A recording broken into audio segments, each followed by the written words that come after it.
श्रीलंका के जिस हालात को अभी आपने देखा, जिसे आप देख रहे हैं, जिसे आप जान रहे हैं, जिसे आप समझ रहे हैं, इसके बाद अपने देश में, हिंदुस्तान में, अपने भारत में कई सवाल यहाँ की स्थिति को लेकर भी उठने लगे।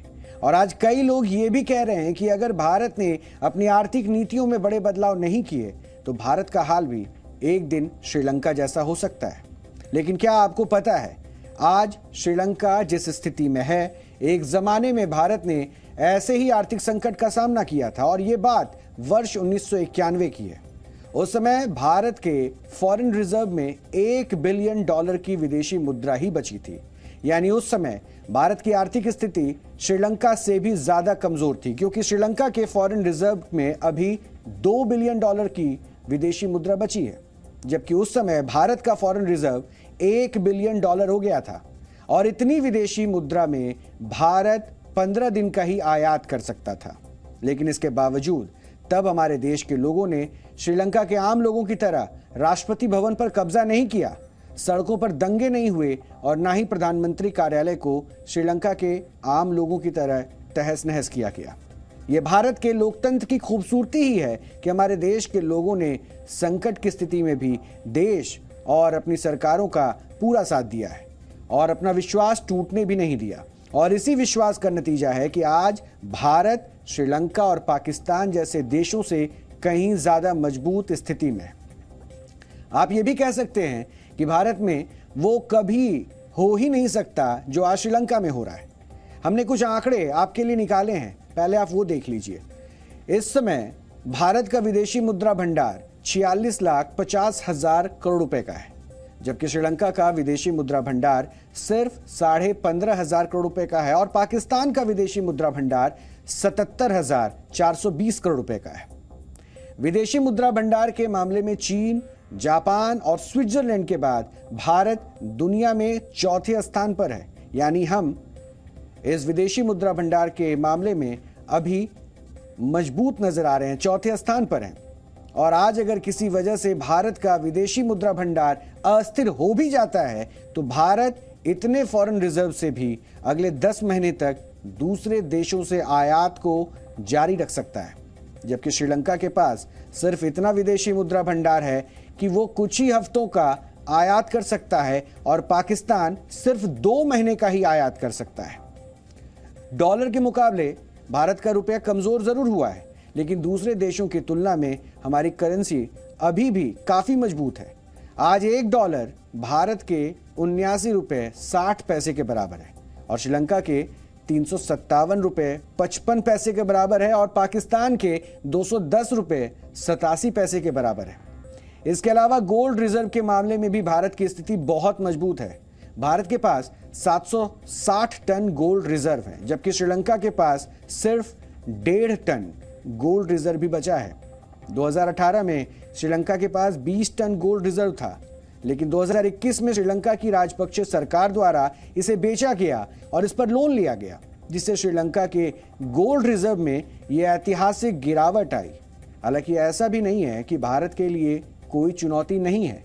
भारत में बढ़ती महंगाई, डॉलर की तुलना में रुपए का कमजोर होना और आर्थिक क्षेत्र में सुस्ती, ये वो मुद्दे हैं जो भारत की मुश्किल बढ़ा रहे हैं। लेकिन अच्छी बात यह है कि सरकार और आरबीआई इस पर पहले से अलर्ट है। जैसे आरबीआई ने इंटरनेशनल ट्रेड सेटलमेंट के लिए भारतीय रुपए के इस्तेमाल को इजाजत दे दी है। सरल शब्दों में कहें तो भारत को अब उन देशों या कंपनियों से व्यापार करने में आसानी होगी जो डॉलर में व्यापार करने के लिए इच्छुक नहीं थे। यानी जिनको ऐसा लगता था कि डॉलर में ये व्यापार नहीं हो, वो रुपए में ही कारोबार करना चाहते थे। जैसे रशिया और यूक्रेन युद्ध के बाद अमेरिका ने पूर्व के कई देशों पर डॉलर में रशिया के साथ व्यापार करने पर रोक लगा दी थी और ऐसे में रुपए में व्यापार करने का विकल्प आने से ऐसे देशों से व्यापार करना और आसान होगा। यानी ग्लोबल ट्रेडिंग में रुपए को जो बढ़ावा मिलता है, उससे रुपए की स्थिति और मजबूत हो जाएगी। कहते हैं कि अगर पड़ोस में सब ठीक चल रहा हो तो अपने घर में भी शांति बनी रहती है, और अगर पड़ोस में अशांति और अनिश्चितता का माहौल हो तो घर में भी चिंताएं बढ़ जाती है। इसलिए श्रीलंका के इस संकट में भारत के लिए चिंताएं भी छिपी है। श्रीलंका में अनिश्चितता का माहौल ज्यादा दिन रहता है तो वहां से लोगों का पलायन भी शुरू हो जाएगा और ये लोग शरण के लिए भारत आ सकते हैं। वर्ष 1983 से वर्ष 2009 के बीच जब श्रीलंका में गृह युद्ध की स्थितियां थी, तब भी श्रीलंका के लाखों नागरिक भारत में शरणार्थी बनकर आए थे। इसके अलावा भारत ने इस गृह युद्ध में अपने एक प्रधानमंत्री को भी खो दिया था। वर्ष 1991 में LTTE के आतंकवादियों ने पूर्व प्रधानमंत्री राजीव गांधी की हत्या कर दी थी। तब भारत ने श्रीलंका में अपनी पीस कीपिंग फोर्स यानी कि शांति सेना भी भेजी थी। इसलिए श्रीलंका के हालात भारत के लिए मायने रखते हैं। दूसरा, श्रीलंका सरकार पर चीन का दबाव भी बढ़ रहा है। हालांकि क्योंकि श्रीलंका ने सबसे ज्यादा 10% कर्ज अकेले चीन से ही लिया हुआ है, इसलिए हो सकता है कि श्रीलंका को चीन पर और ज्यादा निर्भर होना पड़े और यह भारत के लिए अच्छी स्थिति तब नहीं होगी। वैसे श्रीलंका की सरकार के खिलाफ वहां के नागरिकों में भी काफी असंतोष है, जिससे वहां हिंसक प्रदर्शन बढ़ रहे हैं। अगर श्रीलंका में फिर से गृह युद्ध जैसी स्थितियां बनती है तो इसका असर भारत पर भी पड़ेगा और श्रीलंका के अलग अलग क्षेत्रों में भारत ने भारी निवेश किया है और इस निवेश को लेकर भी भारत की चिंताएं हैं।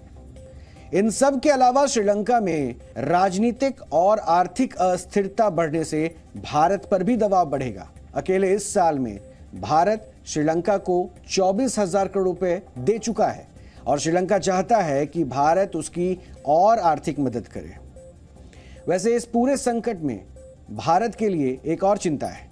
दरअसल इस समय भारत के सभी पड़ोसी देशों में राजनीतिक और आर्थिक अस्थिरता है और श्रीलंका में सरकार के खिलाफ हिंसक माहौल है और आर्थिक अनिश्चितता भी वहां काफी बढ़ गई है। पाकिस्तान में भी आर्थिक अस्थिरता का माहौल है और हाल ही में वहां शहबाज शरीफ की नई सरकार का गठन हुआ है। नेपाल का भी विदेशी मुद्रा भंडार पहले की तुलना में काफी कम हुआ है, जिससे नेपाल ने कई जरूरी चीजों के आयात पर अब रोक लगा दी है और अफगानिस्तान में भी तालिबान की सरकार आने के बाद से भूखमरी और गरीबी ऐतिहासिक रूप में बढ़ी है।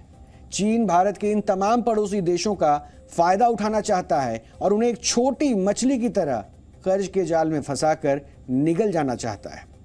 आपके पड़ोस में जब कोई तनाव होता है तो उसका सीधा असर आप पर पड़ता है और यही बात सभी देशों पर भी लागू होती है। भारत के पड़ोसी देशों में अगर राजनीतिक और आर्थिक अस्थिरता बढ़ती है तो ये मुमकिन है कि इसका प्रभाव भारत पर भी पड़ेगा।